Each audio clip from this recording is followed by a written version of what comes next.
Hi everybody and big welcome to cEDH TV gameplay with a competitive commander match. The pod for today is a little bit strangely arranged. We usually play commanders from top tour finalist pods. But the pod for today is a little bit different. It's drafted. Our member Pontus, you can see his name over there at the number 19. Pontus is participating in the MLC tournament Major League Champions that is hosted by Callahan from the Mind Sculptors. And this is the total amount of players participating in the tournament and all the decks that are people are gonna be playing. Each participant drafted 4 decks. So we thought, let's actually play Pontus draft. So this match is basically to figure out what is the best deck Pontus drafted. So without further ado, let's have the players introduce their decks and hands. Today I will be playing Ikra Dargo. Now this is a Turbo Nas deck that tries to abuse Dargo's sacrifice ability to play him multiple times and then mill out the table with Ultra Dementia or other convoluted combos. I'm playing this deck today because I like Jund, and any chance I get to play Jund, I'm going to play Jund. So here we are. Okay, this is our starting 7, and other than not having a land, this hand looks pretty amazing. We can get a really fast Dargo, and we have combo piece in our hand, and we also have tutors for our other combo pieces. So even though I don't have a land, I am keeping this, and hopefully it will work out. So looking at this hand, first 7, I don't like it. I think we can work with this. I kind of like it because we have Nomads in Core in our hand, we have Worldly Tutor in our hand, so we can tutor for Cephalus Illusionist, but we also have Llanowar Elf. So we can literally go turn 1 Llanowar, turn 2 Nomads in Core, and then Sylvan Ranger to protect Nomads in Core, cast Worldly Tutor, find Cephalid, and we should have the win somewhere turn 3 with some tiny protection. Yeah, I think this is it's not great, but it can get there. Hi, today I am playing Tevesh Ishai, Humility mid-range Adnos. So the main plan of the deck is to get some value with Tevesh Ishai and then slam a Humility or an Adnos and then win through Thassa's Oracle, Consult, or Jace Wheel of Mystery if there's a Humility in play. We also have a Doomsday package.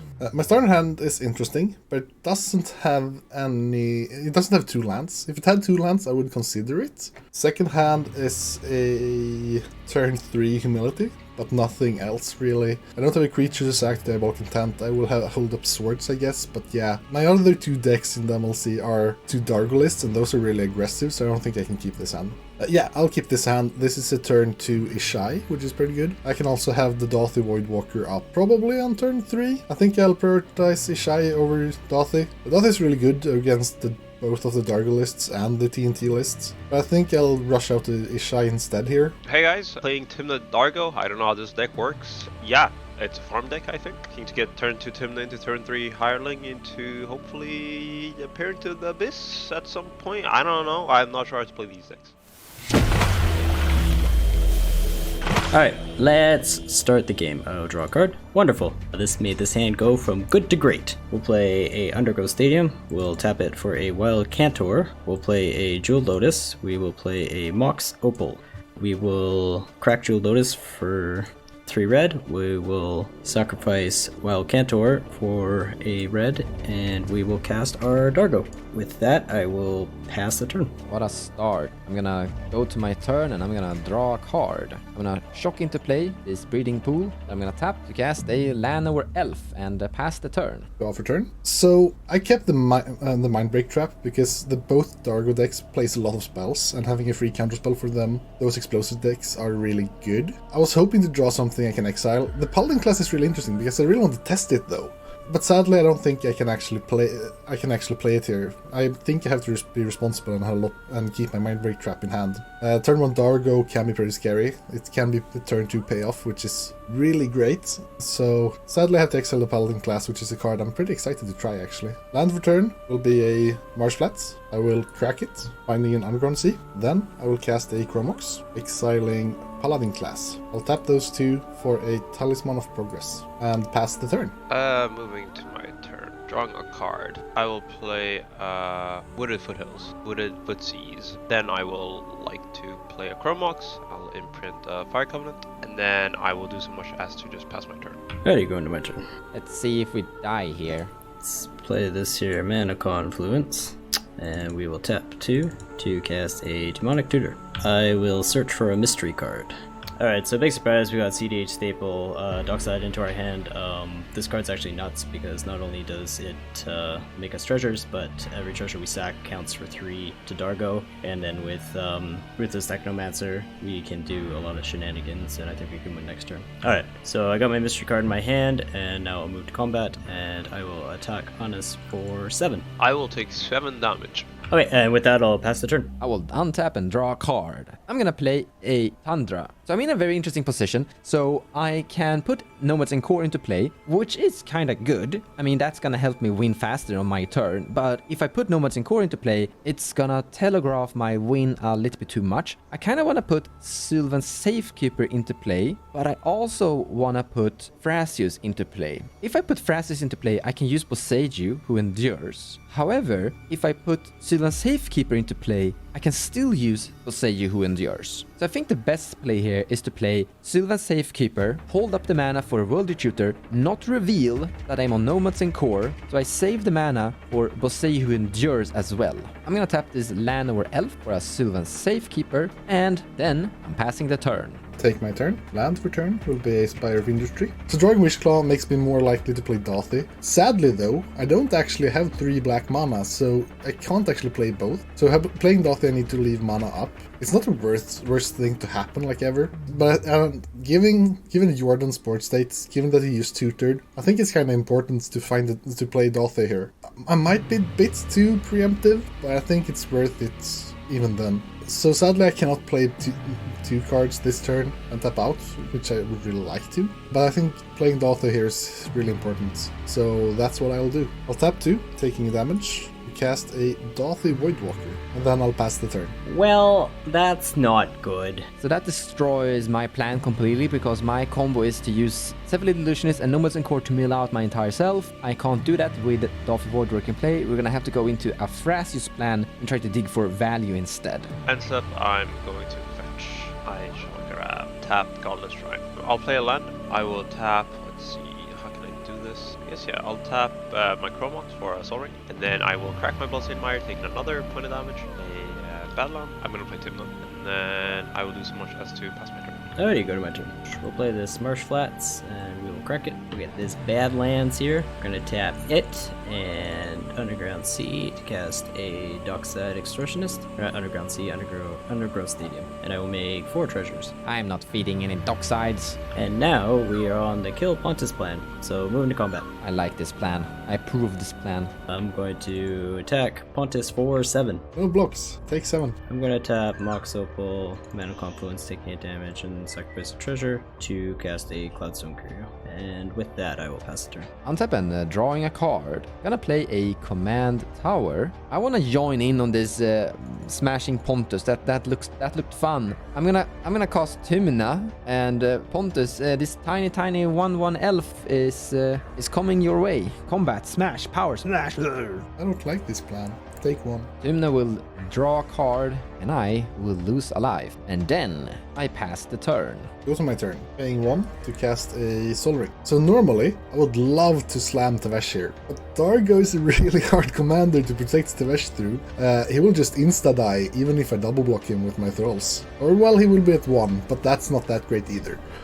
So while I would love to get some card advantage going on here, I think I need to first land on a Ishai so I can actually block Dargo, and even that won't be a guarantee next turn. So yeah, but I guess I still need to play her and just hope that it works out. I think I'll tap 3, taking 1 damage to cast a Ishai. Hopefully this can block something at some point.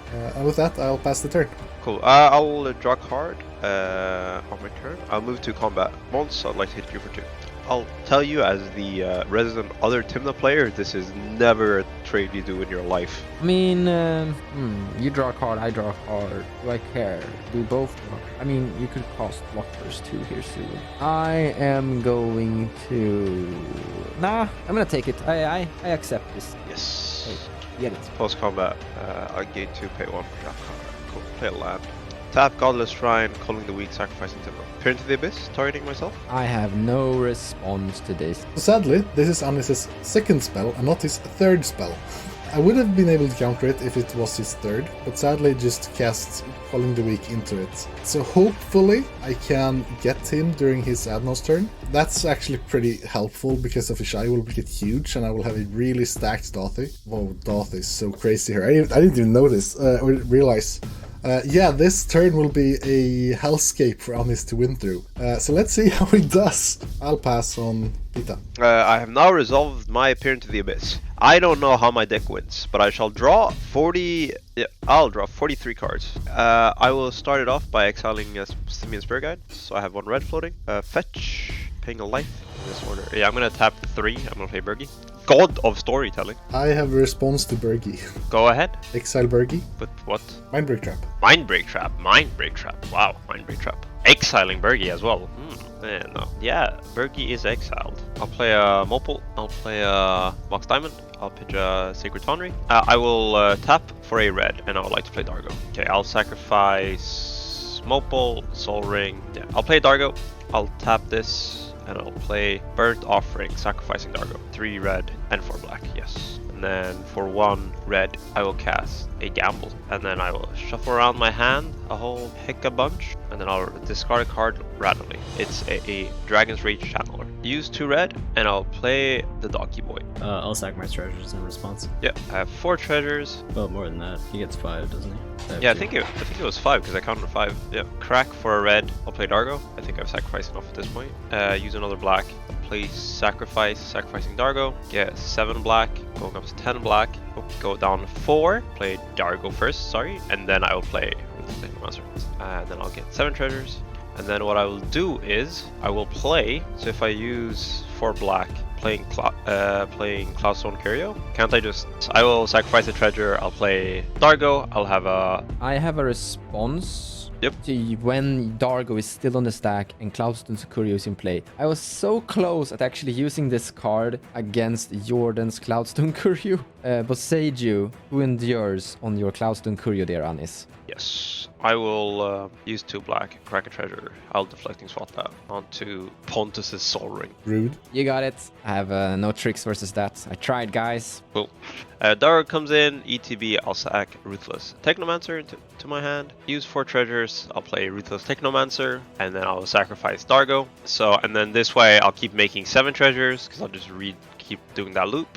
So now I have infinite mana. I shall then cast a Mayhem Devil, and then the entire table. Good game. Good job, Anis. I'm dead. That off a Voidwalker. Spot on. Prevented my main strategy. Had to divert. Couldn't get there though. Oh, if only Anis has played 1 more spell before the Pita. Everything would be fine, except for Jordan maybe winning on his turn. So maybe wasn't fine either way.